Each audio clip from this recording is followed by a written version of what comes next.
azalaki papa moko mutema munene abandaki ko supporter Bruno Tshibala. Donc biso to pana IDPS to yebi c'est un traître. Et les lois kokisi mission na. Ouais, retrahir na prison, bossane. À côté qui prison d'abord pour nani. Il faut peuple congolais pourquoi Bruno Tshibala côté prison. Bruno Tshibala côté prison parce que allié Kimbongo à Kabila. Balembongo à Kabila pour la ba calé Genval na Belgique et ça le matin ba rassurer Kabila kende que tozo kende na Genval conclave et comme ça le matin. Tant on ba kei et tu sais que d'approuver bango conclave et ça le mi. Rafungin nous le présenter la force créative Congo Promo. Boroto ça la force militaire na Congo Promo. Et faites comme moi, allez voir Congo Promo tv5.com. Donc au nom de Jésus-Christ, nous bénissons le Congo Promo. Je viens juste vous annoncer qu'il y aura un grand événement qui va se dérouler à Montréal. L'évangéliste Kamboudu Walesa va venir faire une grande conférence ici. Donc j'invite tout le monde, les jeunes, les papas, les vieux, tout le monde. Pour croisade nene koleka na kati ya Montréal, na Canada. Venez, parce que ça sera un temps de guérison, un temps de miracle. Vous qui avez des problèmes, vous qui, je ne sais pas quelle situation vous avez actuellement, venez. Nazobenga bino boya. Oh nyo saza na problème. Songolo pakala maladie songolo oh kendo hôpital mo na kateyaka. Pour le boko la nzambe za moku c'était pour na kobikisa. L'adresse ça sera au 6700 rue Transcanadienne, Montréal, Québec, à l'hôtel Odeli. Mokolo wana ezali le 7, le 8, le 9 juillet. Boya broza décité. Pour toute réservation pour les chambres d'hôtel, nous avons 3 hôtels à vous proposer. Le Holiday Inn, lieu où se déroulera la convention. Pour toute réservation de chambre, composez le 1-877-660-85-50. Mentionnez le groupe Les Amis de Walesa. Le Comfort Inn en composant également le 1-800-267-38-37 en mentionnant le groupe Les Amis de Walesa. Et le 3e hôtel, Quality Suite, en composant le 1-800-267-38-37 et vous mentionnez le numéro de groupe 28 24 789. Avec l'évangéliste Kamboudu Walesa, vous allez avoir la solution. Ici, Antonio Cavavi à Montréal. Charisme. Charisme. Charisme. Mesdames et messieurs, chers amis, bienvenue encore une fois dans votre émission Code 9, émission présentée par Maître Joe Matop et votre humble serviteur que je suis. Encore une fois, nous sommes là pour vous informer, évidemment, à la recherche de l'information toujours, parce que l'information, elle est dynamique, elle évolue au jour le jour. Les lois, encore une fois, tous à Kinshasa, capitale RDC, précisément, dans la commune de Limité. Place Toyaka régulièrement pour tout Solona Bandeko, Mounamouta et puis ça rappelle opinion par rapport à la situation politique Nambo Kanabiso. Déjà hier, M. Bruno Tshibala a été nommé par le chef de l'État comme Premier ministre. Il y a gouvernement, il y a transition. Oyo, ils ont mené la République na ba élection en décembre. Et en raison pour laquelle Toyé Peto Solona Bandeko Awa. C'est quand même mon opinion par rapport à la réalité. On a tous en Azali Monko, il y a milita babunda auprès il y a feu et Tshisekedi, il y a Monko, il y a babunda pemeni na ya sala prison, à sala o ya sala à connaîtra pemeni ya feu président Tshisekedi, mais lelo à côté na gouvernement to benga yango to babenga yango trahison, to babenga yango lo mususu biso to ebite nous on est là justement pour poser des questions et puis propos tenus ils ont engagé à hauteur nango. Mesdames et messieurs, sans que je fasse trop de parlotte de peur que bozala la scène marambo to watu bakolo ba belé na kotana so na bandeko et puis je retrouve à tout de suite. Ezali eloko ezalo que ça te depuis fort longtemps ndenge balingaki ko panza IDPS ko panza na rassemblement pe monani tango bake ko tango yaza ko vague na place wana to moins déjà que eloko ba préméditaki yango nde salami. Donc biso totali yango te parce que ezali tout d'abord en dehors il y a ba corps il y a Saint-Sylvestre. Donc moi to tiango ka ezali te. D'ailleurs to pensa ki nango déjà avant to yebaki déjà que et ko ne penzela wana. Il y a tout ça qui va précaution déjà biso to fan. On peut se dire du rassemblement. Comment on récuser alors que on peut bazar rassemblement. Bon, heureusement, rassemblement, ils allaient partir à Batomayele, ils ont tout préconisé. C'est très clair. Ce qui est individuel, un rassemblement, un parti politique, un rassemblement, et on a un problème de rassemblement. Pourquoi? Parce que rassemblement est allé ensemble, regroupement il y a 9 plateformes. Et si tu as les 9 plateformes et rassemblement est allé sur pied. Donc il faut bouger et alité. On est allé tentative. La tentative à individu wana ne est allé en dehors il y a corps. Donc on a to bien un rassemblement donc pour esprit on est à la maintenu pour y a comme matin niveau place au commissaire on a ça qui inquiet tout ils a monté ma bende ça qui a comme niveau. Bon et loko et bon ils ça la passe et ça la rabiso passe mina kati mboka c'est parce que to minimisaka impact ya makambe belé et loko baza ko sala kaka tricherie o e bandaka depuis 2011 tricherie juba forme belé et tricherie et ko salama au moment où le peuple congolais comme la maturité azana éveil il y a prise en charge il y a accord il y a le 31 décembre et tant bazo sala makambo donc ils a vu au sein de tout le monde donc ils allaient plus nini pure ils allaient corruption ils allaient degré il y a nini il y a tricherie oh et comme même on moni clamber il y a monnaie donc nous sommes allés tricherie tant bo veiller na ngote et bo lâcher yango yango de connait stade mais accord on a le 31 décembre le comme ils allaient na ba principe oyoyo et koki ko botter la biso la démocratie dans un état de droit donc tout ça ko soutenir yango mort du cul il n'y a pas autre chose.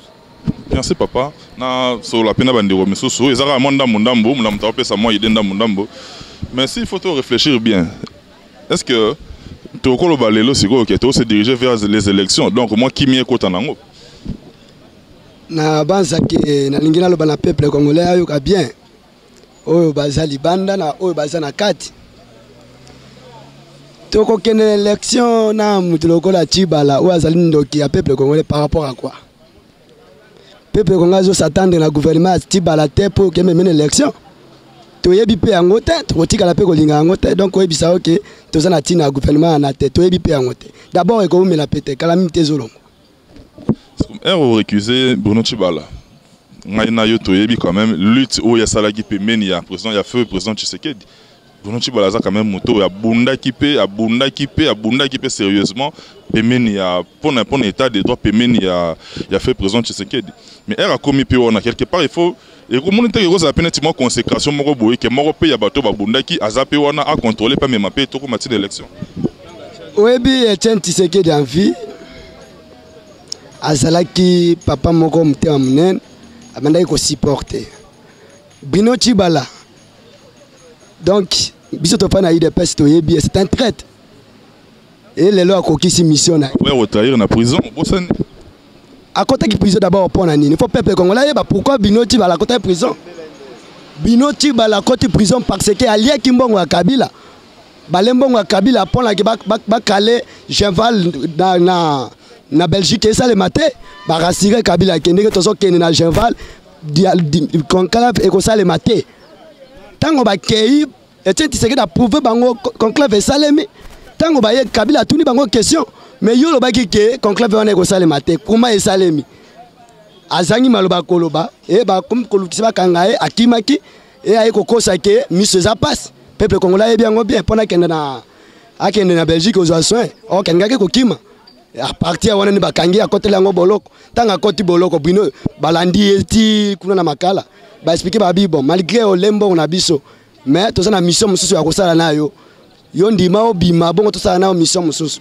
andimi abimi e mission yango basali ya ko trahir peuple est-ce que aux autres au tali yango tout le monde en politique hein la politique elle est dynamique donc chaque jour tout là tout le monde a ba alliance zo salama ba alliance mususu zo kabona parce qu'il y a pas longtemps peut-être nagi monsieur Bruno Tshibala pona yé ya telemelika eloko moko aboyi eloko wana ya Pierre Lumbi alliance wana ya Pierre Lumbi na Félix Tshisekedi pona yé alobi donc Moïse Katumbi ombre na yezo peser trop sur bango bazu boye eloko wana yango modi bango batiana bango mutu donc payer comme na wana ti gâteau na mutakoti na eto na akoti ali akeye atikeli muninga soki Bruno Tshibala alobi ke Moïse Katumbi azali mutu mabe mais à ça au contraire d'abord Moïse Katumbi a démontré le monde na ça la propagande même ils sont plein ça la propagande à moko to na kata rassemblement a démontrer na monde que aboyi troisième mandat à Joseph Kabila aboyi yango mais ye bino tibala o alobaki kazala na biso na IDPS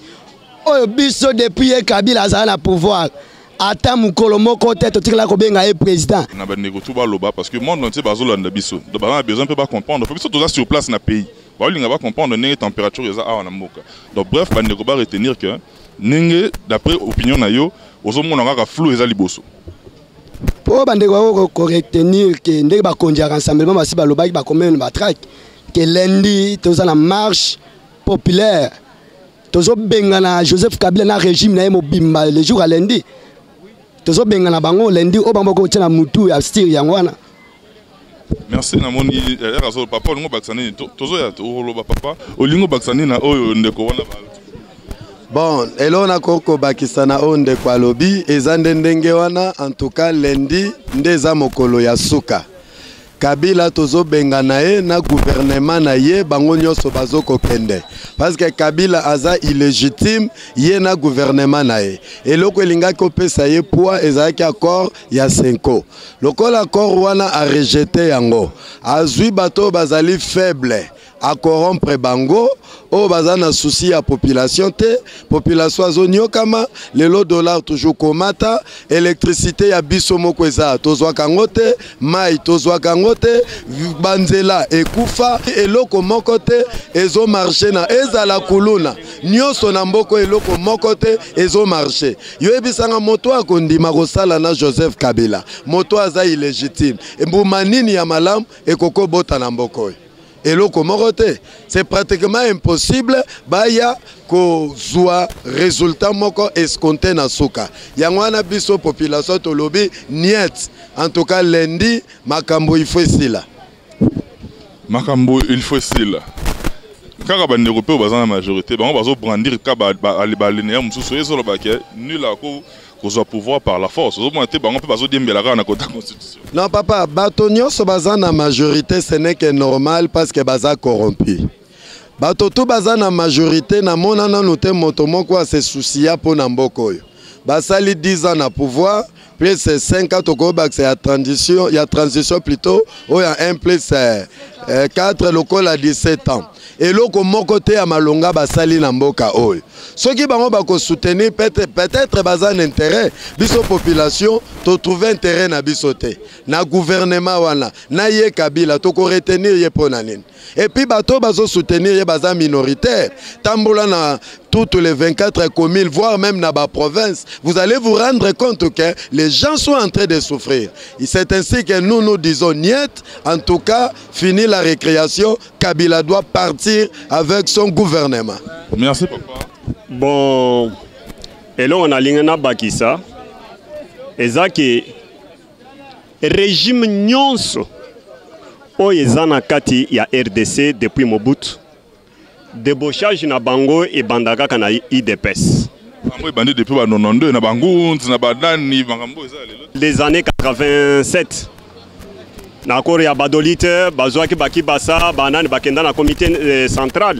Bamususu baki basazaki ministère azwaki ministère ya nani ya sport et banda lelo te bazwaka kaka batu na kati ya IDPS mais problème ya Tibala d'ailleurs nazalaki koyebisa batu ke pour moi eloko moko ekolo belanga ite parce que bakonome Tibala mais ako changer eloko moko te parce que Tibala c'est un traître avant daki pembeni ya Tshisekedi parce que Tshisekedi pour Moutoua balobagake aza traître il faut appuyer pembeni na ye pour que boye ba traîtrise na ye ezandengani po ebima na mpwasa lelo Tibala abimi mais problème ezama o tozo senga na peuple congolais to mizwa en charge problème ya Congo eza problème ya une individuité eza problème ya peuple congolais tout entier eza problème etali kaka IDPS te etali rassemblement te bako débauché na kati ya rassemblement bako loba o Félix azana nani aza soutenu par nani Katumbi Moïse Katumbi mais tout à fait normal c'est tout à fait normal mais Moïse a bimi a claqué porte na kati ya MP a claqué porte na PPRD azalaka na ba privilège nyons mais ba oyi batikali élection nini bakopesa biso pour que to soutenir bango élection nini ya malonga oyo tokotela motema nde nazosenga peuple congolais totelema lokola mosapi moko totelema comme une seule personne tosala résistance tobengana pouvoir en place eloko ezosalama na mboka mosusu na mboka mosusu na Afrique awa tozomona peuple atelemi badictateur bakei mais pourquoi na Congo communauté internationale combien de résolutions azotalela likambo ya Congo parce que Congo est très riche tozokofelaka mpona nani mpona richesse oyo eza na kati na mboka na biso cela veut dire tobetaki nzambe mpo ke nzambe apesi biso richesse nyonso toza nango non c'était la volonté de Dieu de nous donner tout ça mais pourquoi tozozwa privilège ya biloko wana te mais peuple congolais telema mwasi mpe mobali mwana mpe moke totelema tobengana régime oyo ekende parce que Tshisekedi ayebisa biso prenez-vous en charge. Comment maloba oyo tozozwa ngo na légèreté hein? Mais vraiment ezopesa ngai kanda parce que nakomi na suki pembe nasali nanu musala te bana oyo bazosala lelo oyo bayebi ata koendose échec te bayebi lolenge nini baretiraka mbongo na banque te hein? Vraiment, ça fait mal. Tibala lelo, azoki malemba, akomi na nani na gombe, bisika zo vende malamu. Mais ayeba, mbongo azozo ya Congo, eza mutoki ya bana Congo, eza mutoki ya ba Congolais. Tous ces pays ici bas, bazo kem ce peuple congolais. Tous ces pays ici bas, Mobutu a régné ici et Mobutu est parti. L'autre est venu, il est parti. Même Kabila doit partir. Il va laisser le Congo aux Congolais. Merci papa. Namoni Neronapisoto Aza habitué à l'émission. Alera souvent le bara. Boni papa. Malam. Tokuta encore une fois le à la base. Neronandeko Azopé sa opinion nae. Tout sur la peine parce que vous avez moi ba oh tokuta na ba régulièrement. D'abord, nomination, on a M. Chibala. Mon frère, nomination, on a vraiment. Nomination, on a hors accord cadre. Accord cadre. Donc, nomination, on a. Et que le peuple congolais se retrouve dans la quantité. On y a surtout le peuple congolais, on a pour ça. Et qu'on a copé ça, mais là, été. Il y a une passe de nomination parce que ceux qui nomination et s'encadrer dans l'accord, il y a le 31 décembre, qui prévu, je pense que les choses iront vraiment bien.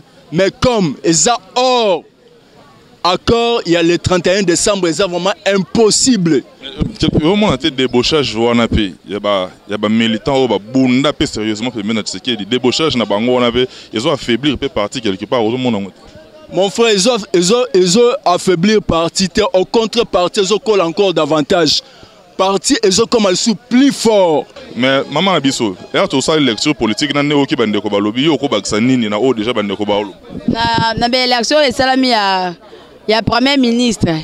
Nga kutu naza d'accord nango te puisque yemona nous mokonzi na bango a violé na nous ba o bakor ba yokala ki atosi yango te azaka or bakor o ba yokala ki le 31 alors gouvernement bango ba o sala ezaka ka ya bango moko bazaka bat ba o landa mbon bio toza na souci que ba tshela biso gouvernement o ekoki ko sunga biso to ke na ba élection ya solo to na besoin na bango te il faut gouvernement bango elongwa.